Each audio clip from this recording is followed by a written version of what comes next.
What's going on, y'all, and welcome back to another Epic 7 video.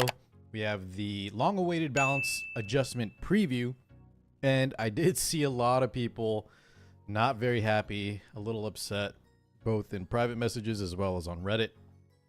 But I don't know the full extent of who's on here yet, so let's go ahead and check it out together, give our first impressions, and see what all the doom and gloom is about. I wonder if it's because, you know, we had the Fenris, who else was on there? Fenris and, was it Dark Aiden?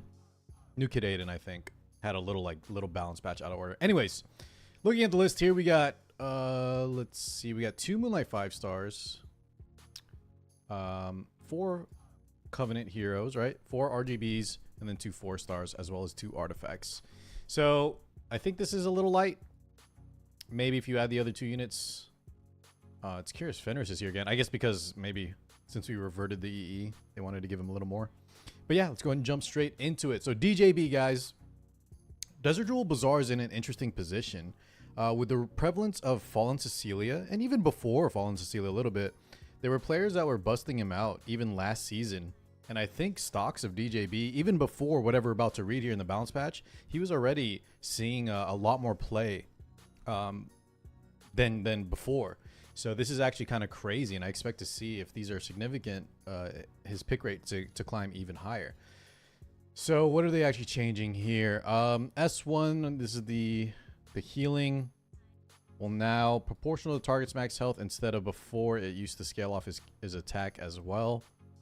And then they're also going to lower the soul burn from 20 to 10.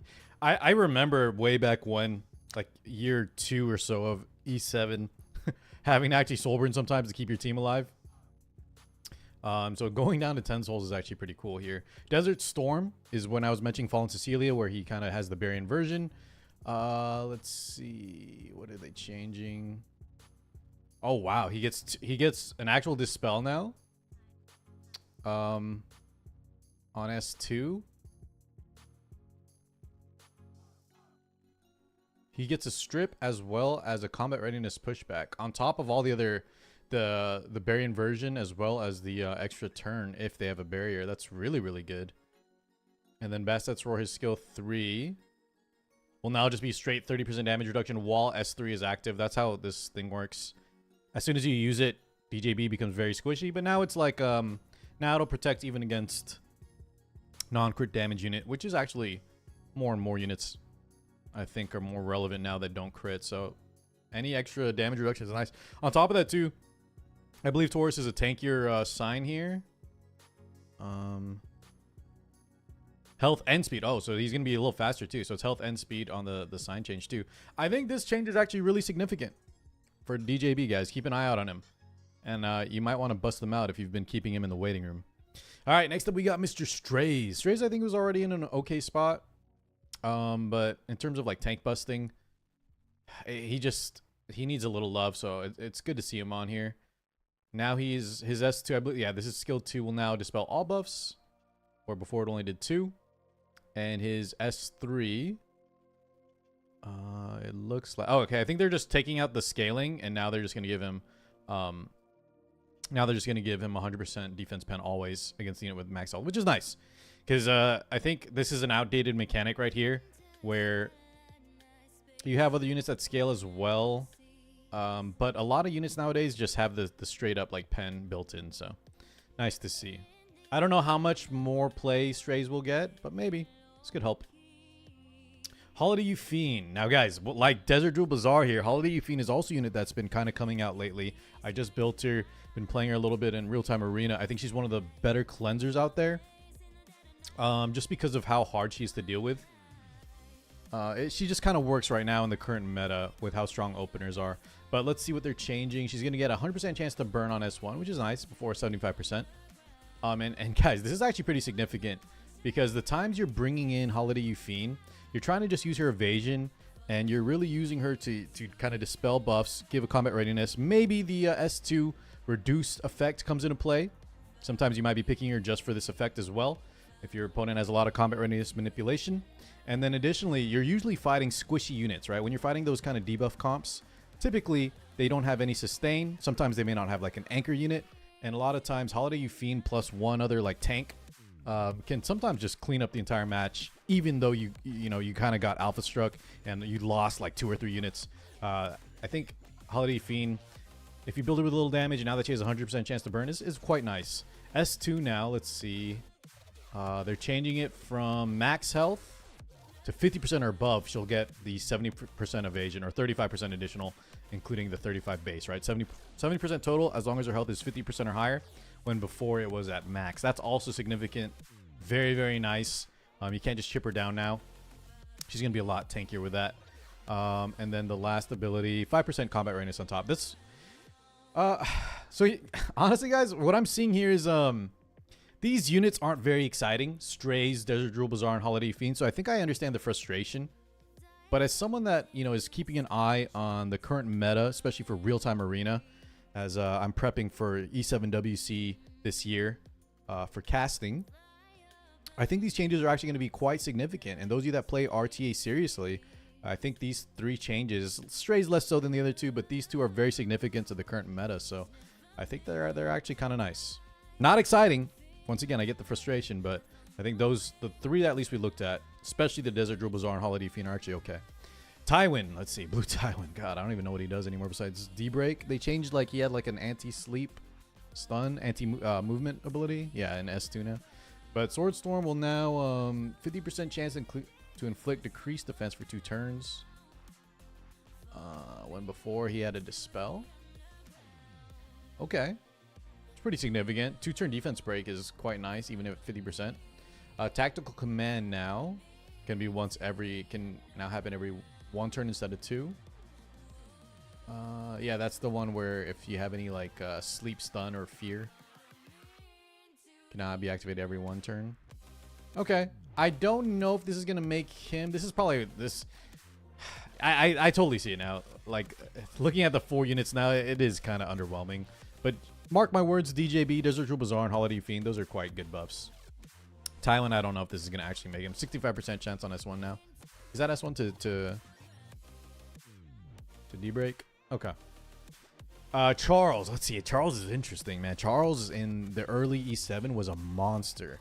This guy was running Guild Wars and early RTA as well. Slash, let's see.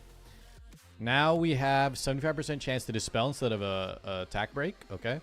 On top of that, after attacking, has a 50% chance to activate Smash as an extra attack, which we had before, right? But it used to be 25. Now we double that chance.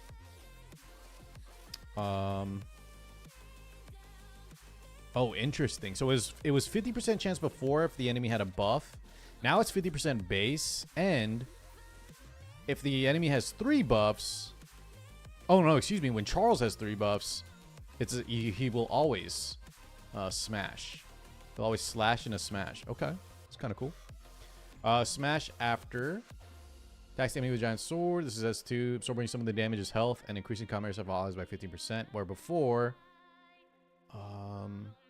it had a full strip, and then it would also do more damage based on the buffs. Okay, so now a little sustain. He lost the strip, but his S1 now has a 1 buff strip. But he'll also have some utility with the combat readiness for his team if you press the S2.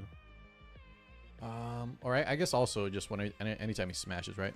Let's see, Faithful Strike. This was the AoE attack, and before it would give defense up, attack up, which he still has, right? So he still has increased defense of all. He still gives attack up and defense up. But now he'll also get counterattack. Whoa.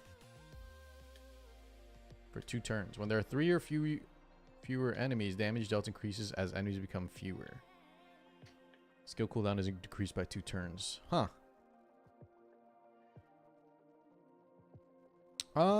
That's quite interesting. And we can also make the dispel chance 25% higher and just smash damage on top of that too.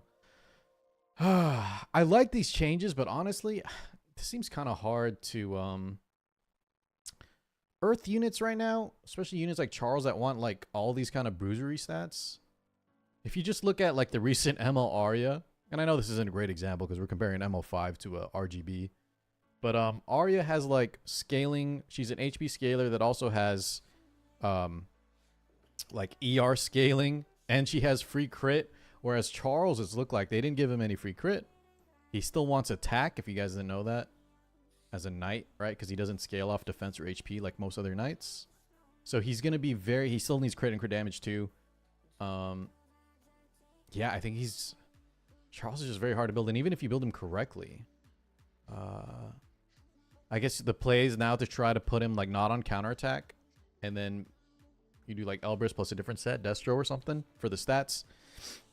But the counterattack buff can still be dispelled here. It's not a unique... It's not like one of those unique buffs, so... yeah, I'm not sure. I like what they're trying here. But I'd be surprised to see if Charles becomes anywhere near meta. I think people that maybe like Charles, he could do some work, but you guys better prepare that gear. He's going to need a lot of stats. Let's see what they do with Fenris here. I know the whole exclusive equipment with Fenrising was kind of controversial. Gain 25 fighting spirit now instead of just on the caster turn, I guess. Unwavering will now dispels 2 debuffs instead of 1. And then Strike of Fate. 30% combat readiness. Okay.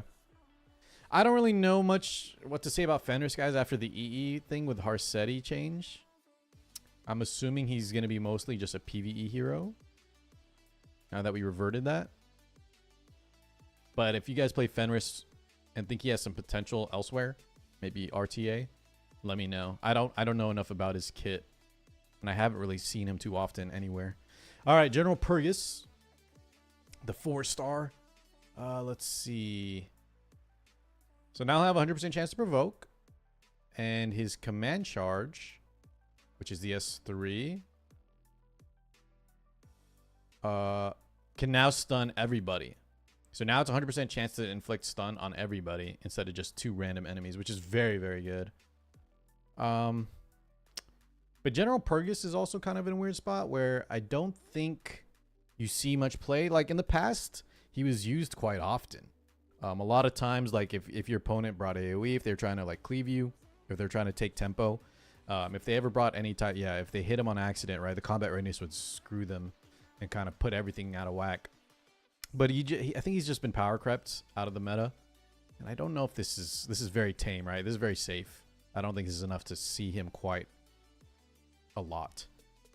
He'll now be able to... Is Heroic Strike the S1? Yeah. Right? He'll now have some HP. Yeah, this is whatever. Assassin Cartouia, though. Okay, let's see this. I was memeing a little bit with Assassin Cartouia right after Lone Wolf Pair came out. But, let's see what they gave him. So he got a buff also not too long ago, but S1 will now also have a 100% chance to provoke, just like General Pergus. Damage will increase proportional with caster max health. So he gets an HP scaling in there, do a little more damage. And then Sudden Assault, which is the skill 3. We'll also have HP scaling. Okay, I think this is the same thing as Pergus, but maybe a little better. Assassin's Cartouia, I think, will, you know, especially now with Para, I could see him coming out sometimes as like a fun pick.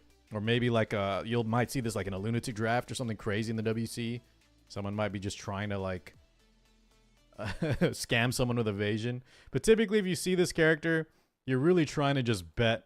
You're just trying to pray to God you're dodging. And a lot of times good players, you know, it's not really a bet they want to take. So let me just say this, guys. In terms of the heroes already, I can see the frustration with this patch, or at least the disappointment. Indestructible Gators is the Hua Young artifact. Let's see. If not a critical hit is made. Has a 50. Yeah, this is the burn one. So now this can apply to not just single attacks, right? So now you can hit it with AoE. Okay, so whatever. Glow Wings. This is the Leica artifact. Grassy Berry equivalent is 30 to 60. So it's 36 per level of all allies. Who works like that? I think it's Para, right? Blue Para. So I'm assuming that's just a net positive to barrier, but also I don't really see this used too often. So yeah, I kind of get the let's see when is the next balance patch preview? I heard it dropped today. Okay, let me address this real quick.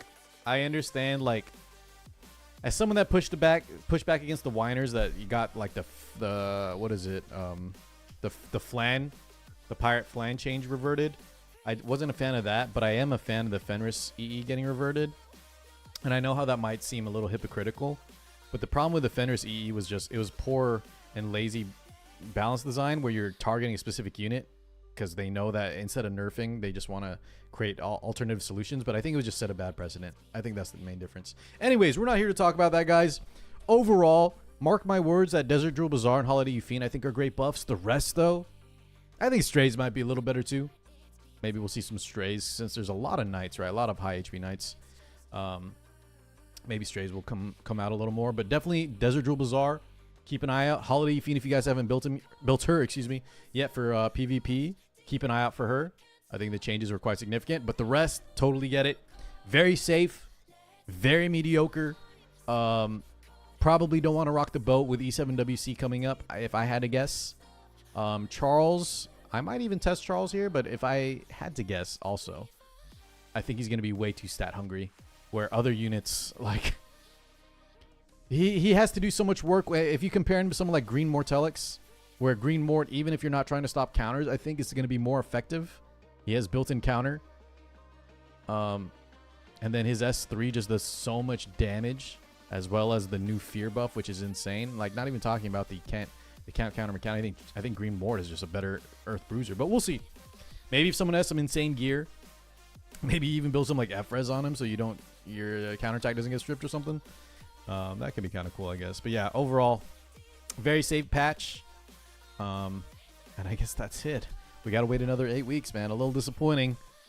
But yeah, I don't really know what else to say other than thank you guys for watching. Let me know what you think, and I'll catch you all in the next one. Peace out, everybody.